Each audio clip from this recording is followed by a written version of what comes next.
강혜신의 오늘의 미국.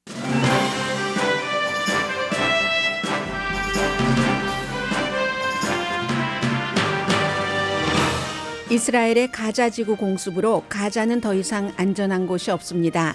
인도주의적 구호 작업을 하던 9명도 숨졌습니다. 미국에서는 친이스라엘계 대 친팔레스타인계, 완전히 정치계, 사회, 일반인들 사이에서도 분열됐습니다. 스티브 스칼리스와 짐 조던 두 명의 공화당 하원 의원이 오늘 치러질 하원 의장 투표를 앞두고 마지막 피치를 올렸습니다. 그러나 하원 멤버들은 뚜렷한 차기 하원 의장감을 결정하지 못한 듯 보입니다. 오늘 투표합니다. 부패 혐의로 기소된 조지 산토스 연방 하원 의원에 대해 연방검찰이 23개 혐의에 대해 추가로 기소했습니다. 이번에는 선거 기부자의 신원과 크레딧 카드를 도용해서 5만 달러까지 갈취한 혐의 등입니다. 잡범입니다. 트럼프 전 대통령 사업 사기 재판에서 사업체의 전 재정 책임자가 트럼프 전 대통령이 트럼프 타워의 크기를 거의 3배로 부풀렸다고 증언을 하고 증거도 내놨습니다. 노스캐롤라이나주 공화당이 주지사의 임명권을 제한하는 법을 만들었습니다. 그러자 주지사가 그 법을 비토했고 비토권을 공화당이 다시 뒤집었으며 몇 시간 뒤에 주지사가 공화당을 고소했습니다. 캘리포니아주가 식품과 음료수에 들어있는 암 등을 일으키는 중독 첨가물 4가지를 금지한 미국 내 첫 번째 주가 됐습니다. 이미 세계에서는 수십 군데 나라가 수십 개국이 이 같은 첨가물을 금지하고 있습니다. 여러분 안녕하십니까? 오늘의 미국 강혜신입니다. 지금 가자지구는 저녁 7시 몇 분인가요? 로스앤젤레스가 2분. 10시간 차이가 나기 때문에 캄캄합니다.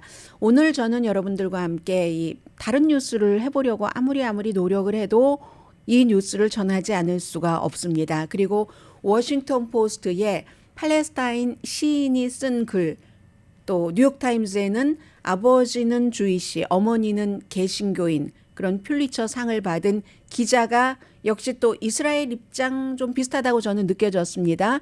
그런 정반대의 똑같은 진보 언론이 보도한 내용부터 좀 시작을 하겠습니다.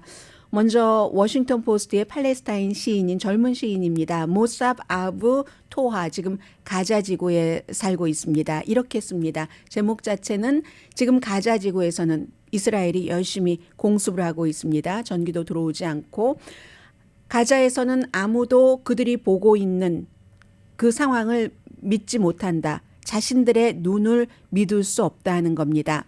가자지구 감옥이라고 표현을 했습니다. 전체적으로 큰 감옥이기 때문에 이스라엘이 관리하고 있는 그 감옥에서 폭발음이 하도 자주 있으니까 다음엔 내 차례인가? 내가 죽을 차례인가? 이런 생각을 한다는 거죠. 본인은 이스라엘과의 국경에서 2마일 정도 떨어진 북부 가자 도시 베이트 라히아에 살고 있는데 첫날입니다. 하마스가 이스라엘을 침공한 날이죠. 7살 된 아이를 스쿨버스에 태우기 위해서 막 준비를 하고 학교에 가려고 하는데 로켓 폭발음이 확 들리니까 아내가 아이 여보 괜찮아요. 연습인가 보죠. 해안 쪽으로 떨어졌을 거예요. 하더라는 겁니다. 그래서 그런가 보다 하고 있는데 갑자기 모든 방향에서 로켓이 발사되고 이스라엘 쪽으로 가고 있는 것을 봤다는 겁니다. 그때까지 아무것도 몰랐습니다. 이번 작전은 하마스 가운데서도 몇몇 최고위층 이후에는 몰랐다잖아요. 그러니까 이제 이게 보안이 유지가 된 거죠. 2시간쯤 지나고 나서 가자지구의 그 무장단체라고 이 시인은 표현을 합니다. 하마스를 정당이긴 하지만 그 무장 전투대원들이 이스라엘에 침투했다는 얘기를 들었고 이스라엘에 가서 하마스가 군인과 민간인을 숨지게 하고 포로로 잡는 사진과 비디오 홍수를 맞이했다는 겁니다. 아무도 그 눈을 믿을 수 없었다고 얘기를 합니다. 처남이 막 운전을 하고 집에 와서 마켓에 갈 사람 이렇게 얘기를 하는 거죠. 빵을 생각하는 겁니다. 가자지구에서는 야 이건 정말 큰일이구나. 우리 집에 밀가루가 있어도 그렇잖아도 전기가 자주 끊기는데 빵을 굽지 못하니까 빵을 굽지 못하는 건 먹을 게 없다는 그건 이제 생명을 끝을 낼 수도 있다는 뜻이잖아요. 그래서 이제 서둘러서 갔죠. 빵을 사러. 치킨과 머릿속으로 막 계산을 하는 겁니다. 큐컴버와 아보카도까지 사와야지 되겠다. 갔더니 사람들이 너무 많이 줄을 서 있기 때문에 빵을 살 수가 없었습니다. 그 아우성, 여기부터 시작이 된 거죠. 빵가게 주인이 문을 닫아버렸습니다. 그래서 할 수 없이 치킨과 큐컴버와 아보카도만 사가지고 집으로 왔다는 거죠. 그리고 나서 이제 수십 명의 이스라엘 사상자, 그 당시에 포로 그 이미지가 이 시인을, 팔레스타인 시인을 계속 괴롭혔다고 썼습니다. 무장 세력들은 어떻게 그렇게 철저하게 감시되는 이스라엘 국경을 넘었을까? 막 불도저로 밀고 갔잖아요. 어떻게 그들은 이스라엘 군인들을 다 죽게 하고 많은 군인들을 포로로까지 잡아올 수 있었을까? 이스라엘이 가자 지구에서 수천 명, 심지어 정말 너무 많은 사람들을 죽일 수 있다. 이것만 팔레스타인 사람들은 상상을 했다는 겁니다. 팔레스타인 가자 지구의 무장단체가 이스라엘에 가서 그런 잔혹 행위를 할 수 있다는 것 자체를 상상을 할 수 없었기 때문에 눈을 믿을 수 없다는 거죠. 그리고 저는 그렇게 겁을 먹은 적이 없었습니다. 라고 씁니다. 그리고는 이제 벤자민 네탄야후 이스라엘 총리의 성명이 나오는데 떠나라는 겁니다. 가자 지구 떠나지 않으면 숨질 수도 있다. 그런데 어디로 떠나라는 거지? 1948년도에 우리 할머니 할아버지도 떠났지 않았는가? 그런데 우리가 지금 이렇게 갇혀 있지 않는가? 1948년도가 이스라엘이 그 팔레스타인 땅에서 국가로 성립이 된 그런 해였습니다. 쉘터도 없고 군대도 없고 우리 집은 방공호도 없고 그렇게 이제 나흘째 어제 쓴 글이에요. 가자 지구에서 900명이 숨졌는데 반은 어린이와 여자, 새로울 게 하나도 없다고 얘기를 합니다. 가자 지구에서 늘 있는 일이니까. 그러다가 이제 임신한 사촌이 숨졌다는 연락을 받았다는 거죠. 그 사촌이 33살의 도라인데 이 도라가 14살 때 아버지가 역시 이스라엘의 공격으로 숨졌습니다. 그리고 나서 90시간 동안 전기는 7시간 들어왔고 물은 6시간 공급됐는데 가족을 위해서 음식을 사러 나가는 것도 두려웠다고 말합니다. 옥상에 올라가서 물탱크에 물이 얼마나 있는지 알아보는 것도 공습 맞을까 봐 두려워서 가지 못하고 그냥 물이 떨어질 때까지 기다릴 수밖에 없는 그런 처지로 살아가고 있는데 가족이 많으니까 아버지께서 화장실은 5사람이 쓰고 나서 한번 물을 내리도록 하고 손은 젖은 손으로 닦고 샤워는 하지 않고 가능한 한 물을 적게 쓰는 것을 이제 가족의 룰로 지금 정하고요. 빵을 사는 것도 위험하다. 그래서 이제 다른 곳에 또 빵을 사러 갔죠. 1시간 동안 기다렸답니다. 그런데 여기서도 역시 아우성이어서 빵가게 주인이 가게를 닫아버렸습니다. 집에 돌아와 보니 돌아올 때 보니까 돌아와서 봤을 때는 바로 본인이 빵가게 빵을 사려고 했었던 건너편 쇼핑몰에서 폭발이 일어나서 50명이 숨졌고 그리고 집으로 돌아오는 길에 이 시인의 눈에는 이스라엘 공습으로 숨진 사람들을 봤는데 팔다리가 없는 사람들이 많았고 얼굴을 알아볼 수 없는 정도의 시신. 그런데 그런 상태도 시신이라고 부를 수 있을까? 이렇게 생각을 했고요. 시인은 여러 가지 잔해 시신들 사이에 파손된 수레옆 바닥에 피로 범벅된 아보카도. 그걸 아보카도라고 부를 수 있을까? 나는 평생 아보카도를 다시 먹을 수 있을까? 그걸 내 눈으로 보고 그리고는 지금부터 더 많은 폭발을 들을 겁니다. 우리는 두려움 속에서 생각할 겁니다. 이제 나의 시간인가? 나의 시작의 시간이 아니라 나의 끝의 시간. 폭발의 섬광을 보면 아 살았다 할 겁니다. 내가 맞았으면 죽음만 보일 테니까. 그리고는 아 살았다 다음에 금방 오는 생각은 이번엔 다른 사람 차례였구나 하면서 그리고는 그 사람들을 위해서 애도한다 하는 팔레스타인 시인의 글이 오늘 워싱턴 포스트 오피니언란에 실렸습니다.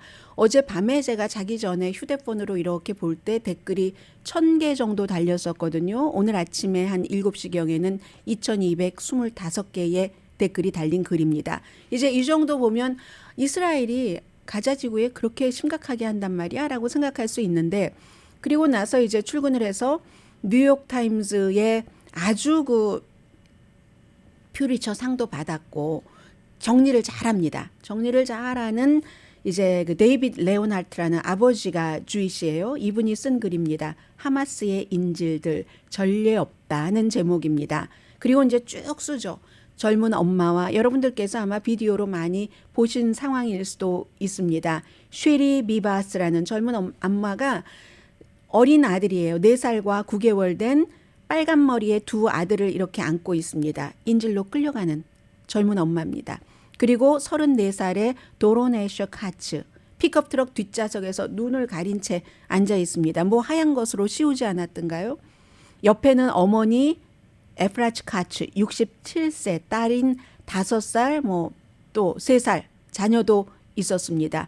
그리고는 12살의 에레츠 칼데론 다 이제 이스라엘에서 끌려가는 하마스에 끌려가는 인질들을 말하는 겁니다. 팔레스타인 그 무장 단체에게 완전 뭐 길바닥으로 밀려나고 노암 옐라킴이라는 아버지는 절뚝거리는 모습이 보이는데 이제 국경을 넘어서 가자지구 쪽으로 절뚝절뚝 걸어가신다는 겁니다. 토요일에 그의 집에 하마스 전투 요원들이 들어와서 총을 쏘고 다리에 이 아버지의 다리에 총을 쏘고 15살과 8살 딸입니다. 두 딸을 포함해서 가족을 납치하면서 이 아버지 절뚝거리는 아버지의 아내의 휴대폰으로 그걸 생중계했다는 거죠. 이건 두려움을 보여주는 거잖아요.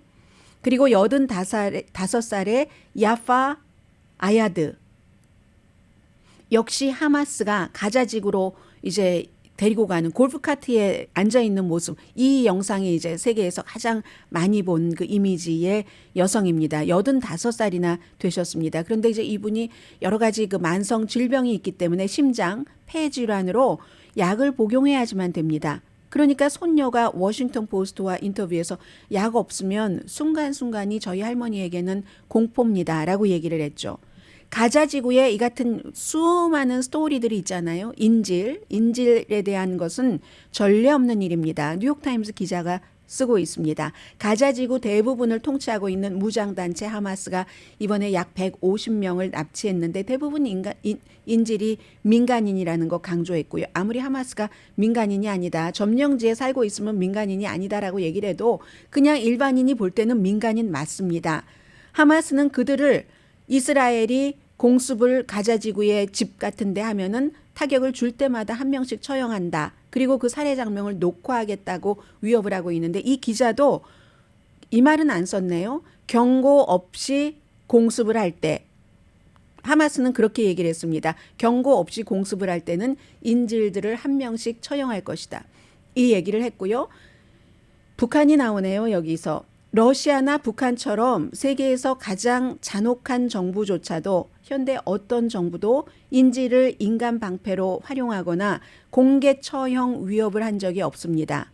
미국 정부와 유럽연합이 하마스를 테러 조직으로 분류한 이유를 우리에게 다시 한번 상기시켜주는 바로 그런 장면입니다. 씁니다. 그래서 이 인질들이 지금 뭐 여러 가지 지상군이 당연히 가자지구에 들어가는 것으로 알고 있죠. 이스라엘 사람들도 다 가자지구에서 필요한 일을 하고 있는 사람들 대피하라는 명령이 내려졌기 때문에 이런 때는 이제 지상군이 들어간다는 것으로 전문가들은 파악을 하고 있습니다. 그런데 인질들이 굉장히 지금 이스라엘에 딜레마를 주고 있다는 겁니다. 새로운 이제 초기에 여러 가지 이스라엘이 움직일 수 없도록 한다는 건데 이스라엘이 보복은 하는데 그 보복의 계획을 굉장히 복잡하게 만들고 있죠. 이스라엘은 어느 민족보다도 모든 나라가 다 마찬가지지만 이스라엘이 더 먼저냐 미국이 더 먼저냐 국민의 생명에 대해서 이렇게 말할 때는 동등하다라고 말할 정도입니다. 워낙에 인구가 작고 그래서 이스라엘 사람들 주변에 친구 있으신 분들은 뭐 5명, 6명 아이 계속 낳잖아요. 젊은 부부들도. 그래서 생명을 너무나 중요하게 하고 있기 때문에 이스라엘이 1976년도 우간다에서 굉장히 성공적인 군사작전, 구출 군사작전을 했는데 그 뒤로는 하마스와 중요한 이스라엘 군인 1명을 데려오기 위해서 1000명의 포로로 이렇게 교환할 정도로 이스라엘은 이스라엘 국민들을 굉장히 중요하게 생각합니다. 그리고 또 이번에는 그 인질 가운데 이스라엘 사람만 있는 게 아니잖아요. 미국 사람도 있고 유럽 사람도 있고 하니까 이게 더욱 복잡해지는 거죠. 그래서 2011년도로 다시 돌아가서 이 기자가 쓰고 있는데 군인인 길라드 샬리트 한 명과 교환하려고 1,000명 이상의 팔레스타인 포로를 풀어줬습니다. 그리고 그때 풀려난 2011년도에 풀려난 1,000명 이상의 팔레스타인 포로 가운데 한 명이 지금 하마스의 사령관이 돼 있다는 거죠. 이 얘기를 합니다. 그래서 일부 이스라엘 사람들은 이스라엘 정부가 어린이나 노인을 포함해서 최소한 어쨌든 빨리 인질을 구출해 오도록 협상을 하기를 원하지만 전문가들은 그거 굉장히 어려울 것이다라고 보고 있습니다. 인질의 숫자가 너무 많다는 것, 150명이나 되면 1대 1,000으로 하면 얼만큼씩을 풀어줘야지 됩니까? 그거 불가능한 일이잖아요. 그리고 지금으로서는 하마스가 그것조차도 꺼려하고 위협을 하잖아요. 처형하겠다고, 세계에 보여주겠다고. 지금은 이스라엘에 대해서만 좋은 것을 보도하고 모든 게 이스라엘 편이고 어제 그 바이든 대통령도 크리스탈 클리어 이스라엘 편이었습니다. 하마스의 것은 완전한 악이라고. 그것 맞습니다. 그러나 전후 좌우를 얘기하지 않죠. 지금 현재의 상황만 얘기를 하고 있고 하마스는 이건 어느 날 갑자기 지난주 토요일에 시작된 전쟁이 아니라 팔레스타인이 수십 년 동안 당해온 것에 대한 enough is enough의 결과다라고 얘기를 하는데 이 상황에서 하마스는 어차피 죽을 건데 우리 세상에 점점 더 이스라엘의 만행을 알리겠다. 저는 지금 이스라엘이 포커스가 아니기 때문에 이 전쟁 자체가 포커스이기 때문에 과거에 이스라엘이 팔레스타인들을 어떻게 억압했는지에 대해서는 구체적으로 말씀드리지 않고 있습니다. 하마스가 그런 것을 세상이 알기를 원한다고 하면서 한 명씩 처형하면 처음에는 저런 인간들이 인간도 아니야? 이스라엘 사람들이 하는 말이 맞네. 휴먼 애니멀 맞네. 라고 하겠지만 나중에는 이해할 수 있을 것이라는 이런 생각들 때문에 하마스도 이번에는 쉽게 인질을 내주지 않을 것이라는 겁니다. 양측에서 다 분노를 하고 있죠. 침공 직전이라는 것, 가자에 대한 이스라엘의 침공 직전이라는 것을 모두 알고 있습니다. 그리고 이스라엘도 지금까지 최근에 벤자민 네타냐후를 마음에 들어 하지 않다가 이런 때는 이제 확 뭉치는 거죠. 하마스 공격으로 인해서 이스라엘 사람들이 지금 최소한 1,200명 사망한 것으로 집계되고 있잖아요. 이걸 이스라엘계 뉴욕타임스 저널리스트인 그 레온할트 씨는 아주 친절하게 설명을 해줍니다. 이스라엘 인구 1,200명이면 미국인으로 따지면 한 44,000명 되는 겁니다. 이렇게 전체 인구로 따지자면 이렇게 얘기를 합니다. 그리고 무방비 상태의 민간인들이 인질이 됐다는 것을 얘기를 하고 있고 최근에 이 공포로 인해서 팔레스타인에서도 좀 뭔가 좀 우리도 온건해져야지 된다. 하마스를 지지했었던 사람도 그런 여론도 있기도 있었지만 그렇지만 이번 이 일로 당분간 그런 일을 기대하기 어렵다는 것을 지적을 하고요. 바이든 대통령이 어제 인질을 처형하겠다는 위협을 인간 도덕 모든 규범에 대한 위반이다라고 언급을 했고 그 같은 언급을 역시 또 뉴욕타임스의 또 다른 그 피터 베이커 씨는 1990년대부터 본인이 계속 이제 백악관을 취재하면서 미국 대통령에게 들은 말 가운데서 가장 그 이스라엘 테러에 대해서 날카롭고 분노한 그런 발언이다라고 지적을 했습니다. 그런데 어제 바이든 대통령은 그 팔레스타인 일반 주민에 대해서 뭔가를 좀 해야 된다 이런 얘기 제 귀에는 10분 동안 연설해서 별로 다가오게 느껴진 것 없거든요. 아무튼 그렇습니다. 그러면서도 이스라엘이 딜레마가 있는 건데 이제 인질들을 한 곳에 모아놓는 게 아니죠. 당연히 누가 바보입니까? 그렇게 데려간 인질인데 소규모로 딱딱 묶어서 어디 이제 지하 터널을 통해서 알 수 없는 곳에 데려다 놨기 때문에 그리고 이제 태국 시민도 11명인가 있잖아요. 지금 드러난 인질들이 그런 사람들도 살해될 위협이 있고 하니까 이게 굉장히 위험해서 결국은 일부의 인질들은 사망할 것으로 전문가들은 예상을 합니다. 이스라엘 사람들, 팔레스타인 사람들 그리고 많은 나라의 사람들이 일반 팔레스타인 사람들과 지금 이스라엘의 희생자는 일단은 끝난 것으로 보이고요. 그런 그 무고한 그 피가 더 흘려지면서 이게 끝날 것이다라고 예상들을 하고 있고 인질들 가운데서도 병이 있는 사람, 약한 어린이, 노인들은 굉장히 힘들고 이스라엘은 그래서 계속 이 인질, 하마스가 얼마나 잔혹한가 하는 것을 얘기할 테고 이스라엘의 얘기는 세계 모든 언론들이 너무 잘 써줍니다. 심지어 어제 그 CNN에서 한 사람을 인터뷰를 했는데 팔레스타인 사람인데 그 사람이 정확하게 숫자를 얘기하면서 지금까지 이스라엘이 팔레스타인에 대해서 어떠한 만행을 저질렀는가를 얘기를 했거든요. 한 10분 정도 인터뷰였는데 트위터에 보니까 어떤 사람이 야, CNN에서 이런 것을 이렇게 오랜 동안 방송을 해준다는 게 놀랍다. 그 정도로 미국 언론도 친이스라엘입니다. 그래서 이스라엘은 지금 이 인질을 다루는 하마스의 잔혹함을 가지고 갈 것이고 가자 지구의 그 고통 같은 것은 많이 나오지는 않습니다. 물론 신문으로 여러분들께서 좀 진보적인 신문을 보신다면 뭐 뉴욕 타임스 등등 뭐 LA 타임스 등등에서 다 망가진 가자 지구의 사진을 보시겠습니다만 가자 지구는 망가지지 않은 데가 없어서 사진이 그것밖에 낼 게 없습니다. 그걸 유난히 그런 사진을 낸 게 아니라 그리고 미국 무기는 이스라엘에 도착했고 미국 국무장관은 오늘 이스라엘로 갑니다.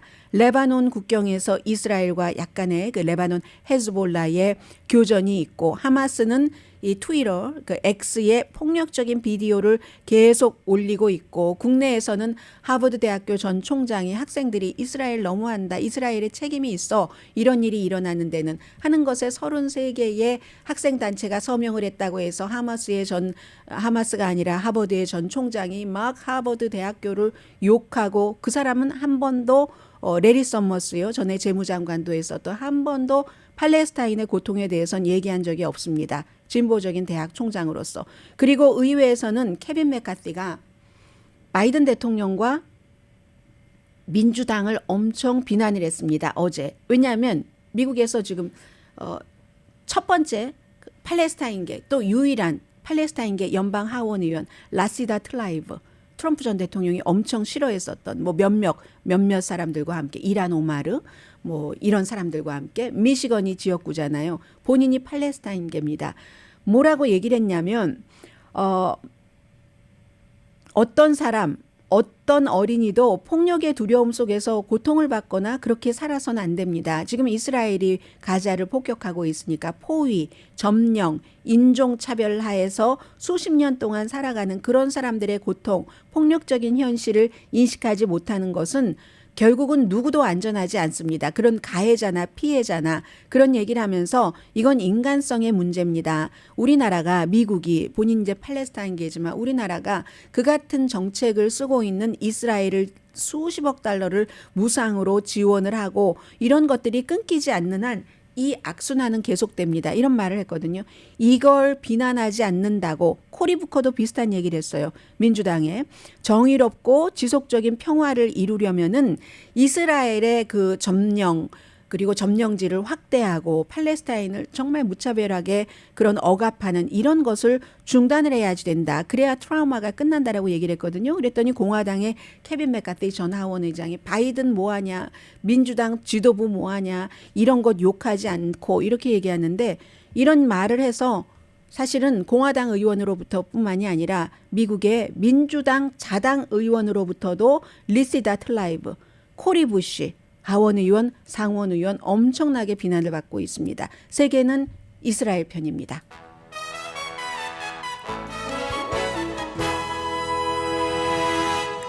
세계는 친이스라엘 편이라는 것. 그리고 또 하나는 아무도 전쟁을 원하는 사람은 없습니다. 아무도 그런 장면을 봤기 때문에 아보카도나 오이를 먹지 못하는 사람이 있는 걸 원하는 사람은 없습니다.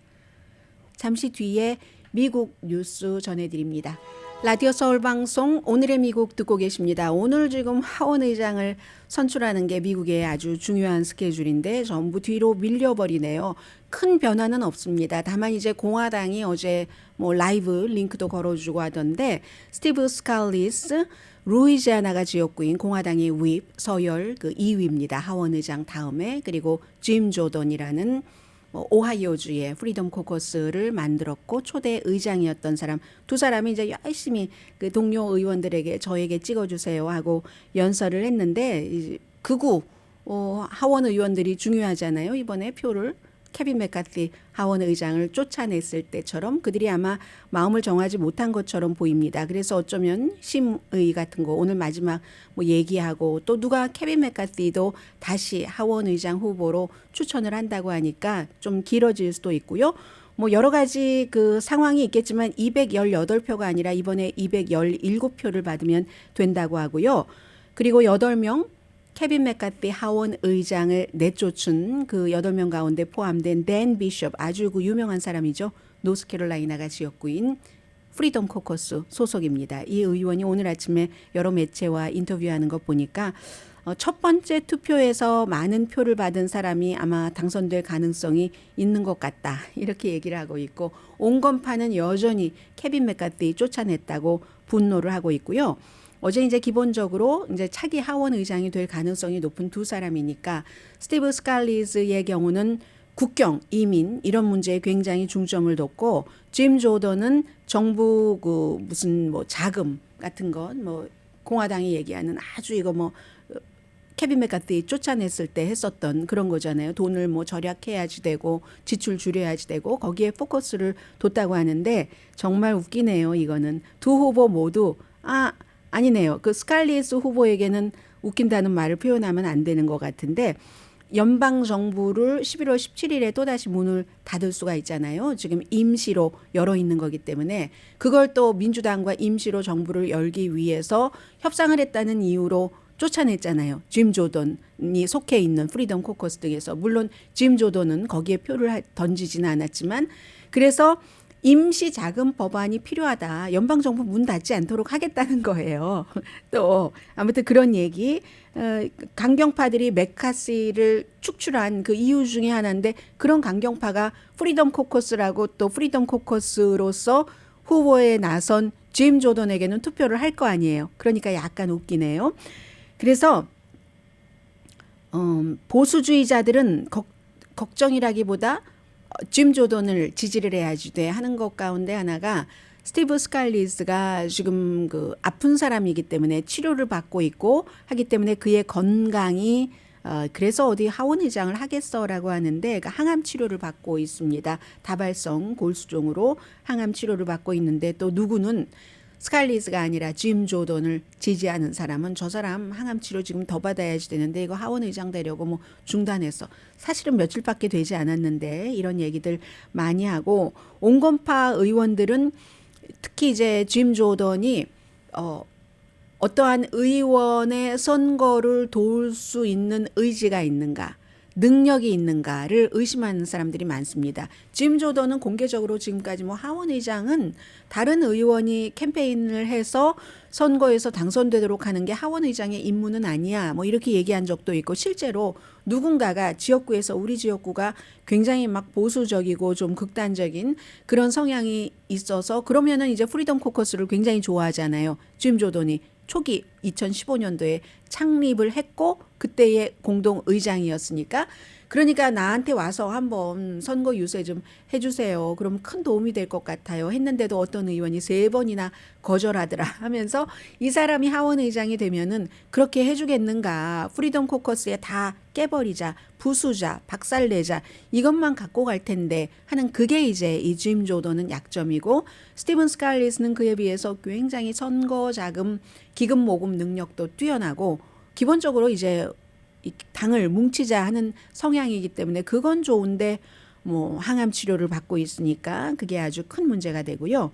그리고 오늘은 비슷한 케이스인데 좀 작은 사람 것을 먼저 얘기를 해드리겠습니다. 이 케이스는 보통 미국 사람들이 정치인들이 뭐 부패 혐의로 기소가 된다 할 때와 너무 성격이 달라요.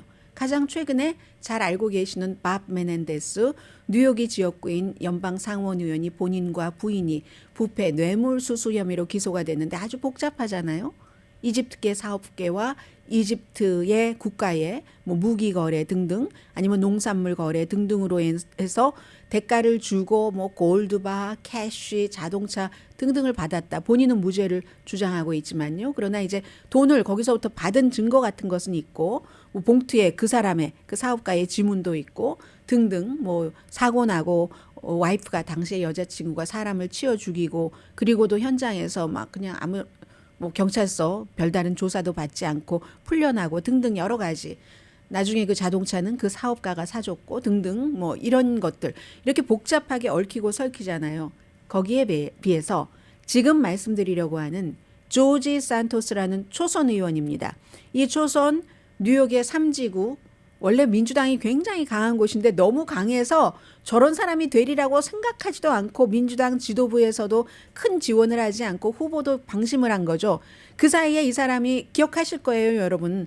입만 떼면 다 거짓말이었던 학력도 경력도 무슨 조부모가 홀로코스트로 사망했다는 것도 어머니가 9/11 사태 때 거기서 사망했다는 것도 게다 대고 브라질에 살 때 어렸을 때 뭐 절도 남의 체크를 뭐 훔쳐서 쓰고 등등 너무너무 많은데 그래서 이제 13개 혐의로 이미 기소가 됐었어요. 뭐 선거 자금을 세탁한 혐의 또 실업도 아니면서 실업수당을 불법으로 청구한 혐의 등등으로 본인은 이거 마녀사냥이자 트럼프를 꼭 닮았어요.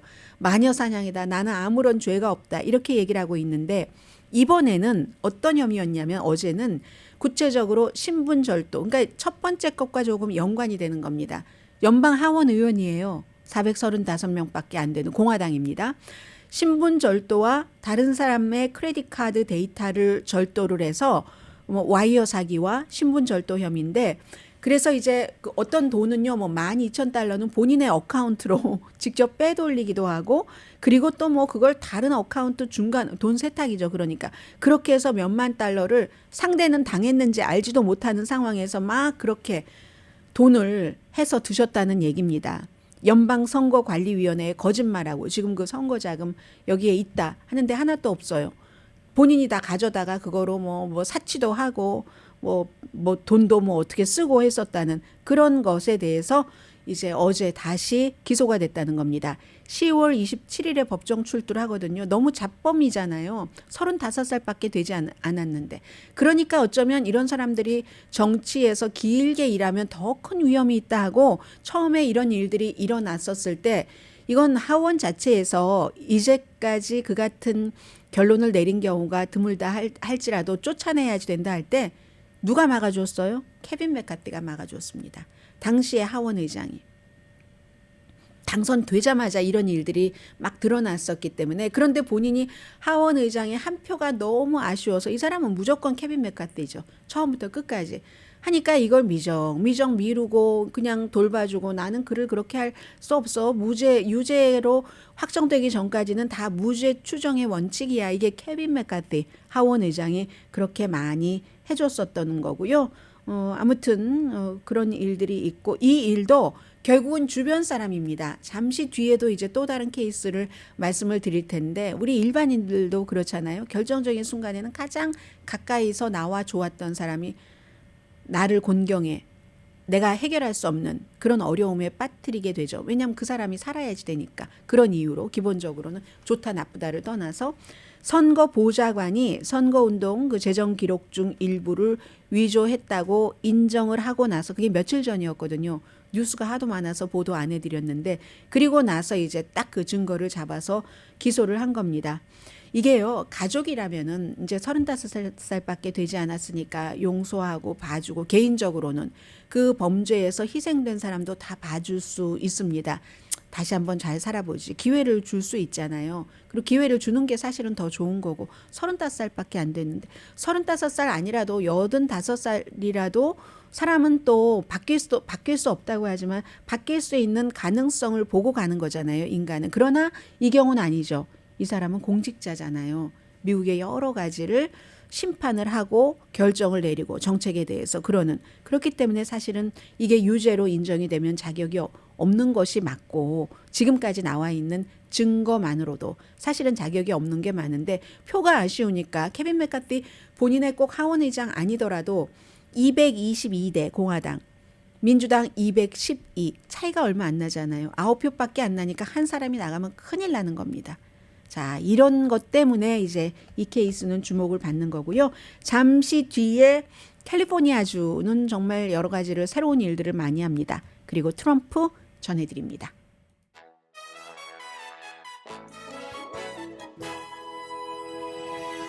라디오 서울 방송 오늘의 미국 듣고 계십니다. 캘리포니아주가 요즘에 그 주지사가 주말부터 계속 이제 새로운 법안에 서명을 하는 게 참 많거든요. 그런데 이제 이 내용은 뭐 다른 나라에서도 주목을 하고 있는데 뭐 식품, 특히 뭐 사탕, 과자 이런 또 식품 맞죠? 식품군이죠. 식품군, 기호품, 또 음료수에 들어있는 여러 가지 질병, 암을 포함해서 일으키는 중독 성분 4가지를 금지한 미국 내에서 첫 번째 주입니다. 미국에서는 한 번도 이런 게 없어요. 다른 뭐 유럽의 여러 국가들은 수십 개 국가들은 이런 것을 금지하는데도 미국에서는 뭐 예를 들어 여성들의 그 뭐 염색약이 암 발병률이 있다 해서 90년대였는데요. 그때 이제 식품의약국이 1990년이네요. 빨간색 염료 3, 이 사용을 금지했는데 그걸 염색약에는 금지를 하면서 식품에도 들어가는데 금지하지 않았답니다. 그래서 캘리포니아주에서 사탕, 뭐 주스, 또 과자에 포함된 한국말로 해야 되겠죠? 어, 브롬화된 식물성 기름, 브롬산 칼륨, 뭐 레드 다이 3, 적색 음료 3, 그리고 참 읽기 어렵네요. 프로필라 라벤, 이런 4가지를 뭐 이 다 성분 뒤에 적혀 있긴 한데 이걸 다 뭐 영어로 뭐 브로마이티드 뭐 이런 거 읽기는 힘들 것 같아요. 정부에서 해주니까 어쨌든 우리가 조금 더 위험성이 덜한 것을 앞으로는 먹게 됐다는 것을 아시면 될 것 같고요. 그런 것이 들어간 식품, 음료수를 만들지도 말고 팔지도 말고 유통하지도 말아라 하는 겁니다. 그게 갑자기 사라지는 거는 아니고요. 이제 회사에서 다 충분히 할 만한 다른 것으로 대처할 만한 다른 나라들이 다 하니까 미국도 할 수 있겠죠. 시간을 2027년까지 준답니다. 그래서 뭔가를 이제 기업도 요즘엔 뭐 몸에 나쁜 것을 안 하는 그런 기업의 상품이 잘 팔리잖아요.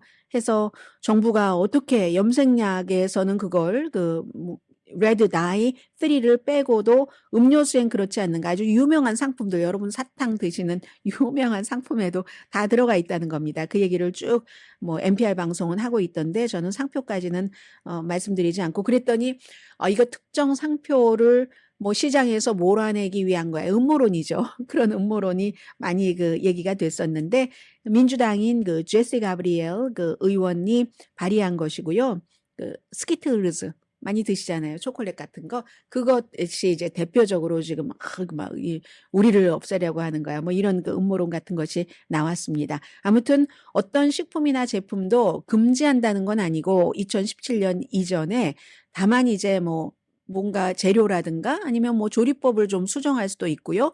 그런 것으로 해서 유럽이나 다른 나라들이 안전하게 하는 것보다 더 안전하도록 하자 하는 게 이제 캘리포니아주 미국에서 최초입니다. 그래서 유럽연합, 영국은 이제 유럽연합에서 탈퇴했잖아요. 브렉시트, 캐나다, 호주, 뉴질랜드, 중국도 금지를 했네요. 일본도 금지를 했고. 그리고 이제 회사에서는 코카콜라에는 없답니다. 펩시에도 없고 던킨, 뭐 도너츠 가게에서 뭐 많이 만들잖아요. 그리고 파네라, 여러분들 많이 가시는 식당, 여기도 자발적으로 이 같은 제품들은 식품에서 제거했다는 것 전해드리고요. 돈이니까 트럼프 전 대통령 이제 민사 사기 재판에 대해서 전에 이제 CFO 재정 책임자가 트럼프 전 대통령이 트럼프 타워 크기를 거의 3배로 부풀렸다 하고 증언을 했거든요. 이게 이제 그냥 말로만 증언한 게 아니라 거의 30년 전에 트럼프 전 대통령이 서명을 했었던 그 건물의 크기, 우리가 건물을 살 때 다 크기 얼만큼이다 하잖아요. 그것과 지금 2012년도에 트럼프 전 대통령이 융자를 받으려고 부풀렸던 거. 그게 뭐 1,900 스퀘어 피트였는데 계약할 때 나중에는 뭐 3만 스퀘어 피트 정도로 해서 거의 이제 3배로 조작을 했다는 건데 해서 전체적으로 20억 달러를 부풀렸다 하는 것을 엘렌 와이셀버그라는 오랫동안 트럼프 전 대통령을 위해서 일했던 사람이 이게 이제 감옥살이를 했어요. 이분이 3개월 나이가 많은 분인데 감옥살이 하고 나서 6개월 지난 뒤에 이제 그동안 뭐 이메일 주고받은 여러 가지 자료 같은 것도 다 제시를 한 겁니다. 그런데 이 사람이 어제 법정에서 뭐라고 얘기를 했냐면, 근데요, 사실은요, 트럼프 전 대통령의 50억 달러에서 60억 달러 정도에 달하는 순자산의 가치로 볼 때 저는 그렇게 중요한 게 아니라고 생각을 했습니다. 다른 더 그 아파트먼트는 뭐 자산의 1%에 불과했기 때문에 다른 더 큰 문제들이 많았어요. 막 이렇게 다른 얘기를 해요. 그러니까 판사가, 야, 지금요, 제가 묻는 거에만 답하십시오. 이렇게 그 얘기를 했고, 그럼 그렇게 알면서 해준 것으로 이분이 감옥살이를 한 거잖아요. 뭘 덕을 받았는가? 트럼프 전 대통령에게. 그게 무슨 뭐 지금 유죄 판결이 나면 2억 5천만 달러 벌금 내고 뉴욕에선 사업을 할 수 없게 되는데, 본인은 176만 달러, 그리고 손주의 사립학교 등록금, 자동차 이 정도를 받고, 그리고 3개월 복역하고 전과자 되고 했었다는 겁니다. 그리고 오랜 동안 모셨던 주인에 대해서 증언을 하고 하는 게 된 거죠. 사실은 근데 이 문제는요, 2017년부터 포브스가 이미 여기에 대해서 계속 의문을 제기를 했었던 겁니다. 그러면 트럼프 전 대통령이 이렇게 얘기하죠. 뭐가 잘못인데? 내가 돈 다 갚았는데. 은행도 사실 몰랐을까요? 감정을 하잖아요. 크기를 3배로 부풀렸는데. 아무튼 다 지난 일이긴 하지만 아무튼 그렇습니다. 그래서 전직 대통령과 2명의 아들이 뭐 임원들도 사기, 뭐 기록 위조 등등으로 이제 기소가 돼서 이 재판은 트럼프 측에서 배심원을 원하지 않았습니다. 그래서 검사의 뜻에, 검사의 주장에 판사가 동의를 한다면은 2억 5천만 달러 벌금에 사업을 뉴욕에서 할 수 없게 되는, 그러나 민사기 때문에 뭐 감옥에는 가지 않습니다. 트럼프 전 대통령은. 잠시 뒤에 뵙겠습니다.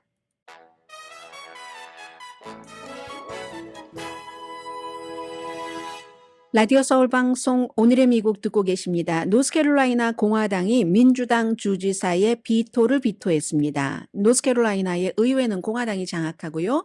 주지사는 민주당인데 어떤 거였냐면, 지금까지는 선거감시위원회의 그 멤버를 주지사가 임명을 했는데 그 임명권을 제한을 해서 의회로 보내거나 아니면 뭐 다른 공직자에게 준다. 그럼 지금 의회나 다른 공직자가 공화당이 많다는 얘기예요. 그래서 주지사가 이 법안을 비토를 했는데, 비토하면서, 왜냐하면 공화당이 승자가 선거에서 이겼을 때 마음에 들지 않으면 선거 결과를 자신들이 원하는 사람으로 바꿀 수도 있는, 이건 완전히 노골적인 입법 그 권력 장악이다, 이렇게 얘기를 했고, 공화당은 초당적인 위원회를 만들어서 우리가 공정성을 보장을 한다 했습니다. 그래서 이제 주지사가 비토했더니 공화당이 다수당이니까 또 비토를 했습니다. 공화당이요. 주지사가, 민주당 주지사가 공화당인 하원 의장과 상원 대표를 고소했습니다. 어떻게 될지는 알 수 없는 일이고요. 지금 가자 지구에 대한 이스라엘의 폭격은 계속되고 있고, 리셉 타입 에르도안 대통령이 미국과 똑같이 이제 나토 회원국이잖아요. 왜 미국이 이스라엘 가까이에 항공모함을 두지? 항공모함 주변에 보트와 항공모함에 탄 항공기는 뭘 할 건가? 가자와 그 주변을 치겠지. 이렇게 앵카라에서 호주 총리와 기자회견을 하다가 얘기를 했습니다. 결국은 이제 너무 그 이스라엘 쪽에서 일하지 말아라 하는 게 지금 터키의 얘기고요. 교황도 하마스에게 인질은 풀어줘라라고 말을 했습니다. 네, 104세의 할머니께서 일리노이 그 주변에서 스카이다이빙을 하셨기 때문에 이분이 아마 세계 그 최고령 스카이다이빙을 하신 분으로 기록될 것이다, 기네스북에. 이렇게 많은 분들이 기대를 하셨잖아요. 그게 이달 초에 있었던 일인데 그 일이 있고 나서 월요일에 숨지셨답니다. 물론 그 스카이다이빙과 이 할머니가 숨진 것은 연관이 없다라고 얘기를 하시고, 할머니는 끝까지 본인이 하고 싶었던 것을 하셨던 거죠. 두려움 없이. 100세 때부터 이제 스카이다이빙을 이미 한번 하신 분이고 해서 이 할머니는 마음껏 내가 이룰 것을 이뤘다라고 생각하시면서 눈을 감으셨을까요? 아무튼 좀 애매한 그런 뉴스네요. 강혜신이었습니다.